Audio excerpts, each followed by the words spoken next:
Por lei, a pequena propriedade rural possui diferenças que podem lhe beneficiar em caso de dívidas. Dicas importantes para a gestão do produtor rural, você confere agora no nosso quadro O Gestor e Você.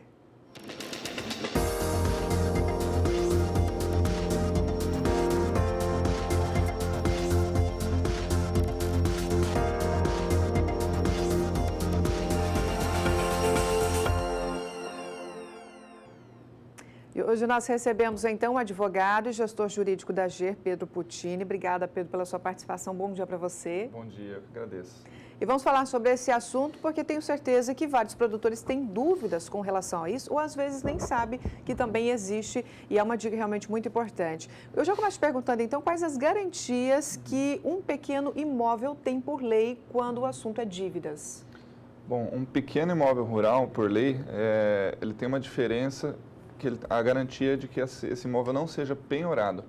Então, é muito comum que se veja esses imóveis dados em garantia no momento de financiamento, etc. Mas no momento de uma execução de uma dívida, esse imóvel não pode ser penhorado. Aí são duas situações. Uma é prevista na Constituição Federal, que fala assim, o pequeno imóvel rural, assim definido em lei, desde que trabalhado pela família, não pode ser penhorado pelas dívidas decorrentes da sua atividade produtiva. E a segunda situação, não é na Constituição, é no Código de Processo Civil, ela ainda é mais ampla, então ela não fala decorrentes da sua atividade produtiva, só fala pequeno imóvel rural, assim definido em lei, desde que trabalhado pela família. Ele não pode ser penhorado. E muita gente não sabe dessa informação, né? Não, exatamente. Até a gente encontra muitos imóveis dados em garantia para financiamento bancário, mas que às vezes o banco mesmo também não se lembra que não vai poder penhorar se ficar em dívida. Por isso que é importante a gente estar sempre esclarecendo assuntos assim. Na lei, o que é um pequeno imóvel rural? Bom, são duas definições importantes. A primeira, o que é um imóvel rural, para fins legais, e a segunda, o que é um pequeno imóvel rural. O imóvel rural, ele está definido também numa lei, muitas vezes esquecida, que é o Estatuto da Terra. O imóvel rural é prédio rústico, de área contínua, qualquer seja a sua localização, aí também tem um susto, porque pode ter um imóvel rural em área urbana, né? O que define é a exploração desse imóvel. Se ele tem exploração extrativa, agrícola, pecuária ou agroindustrial, e estiver dentro do perímetro urbano, ele também pode ser um imóvel rural. O pequeno imóvel rural, ele tem que ser um imóvel rural nessa definição e de 1 até 4 módulos fiscais. Esse é o pequeno imóvel rural para fins legais. Está na lei da reforma agrária. Mas, por exemplo, se o produtor ele tem esse imóvel, esse pequeno imóvel rural, mas ele não planta e não se utiliza do trabalho daquele lugar, tem uma diferença ou continua valendo essa lei? O imóvel rural, nós estamos falando assim, de um imóvel rural dentro do perímetro urbano, se ele não tem exploração extrativa, agrícola, pecuária ou agroindustrial, aí ele perde essa característica de imóvel rural e se ele está dentro do perímetro urbano, ele vai ser um imóvel urbano, né? Entendi. E o que é módulo fiscal, Pedro?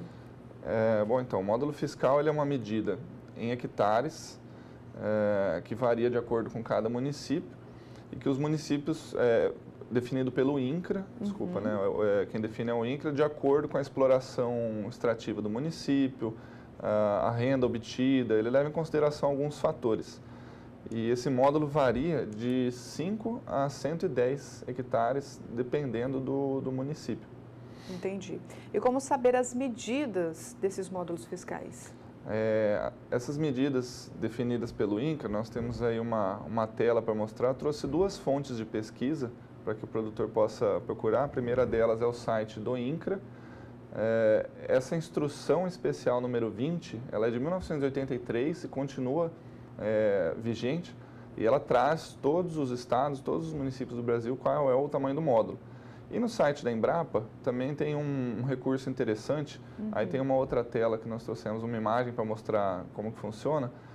Clicando no estado, clicando na cidade, é possível navegar ali entre as várias medidas dos módulos fiscais pelo Brasil.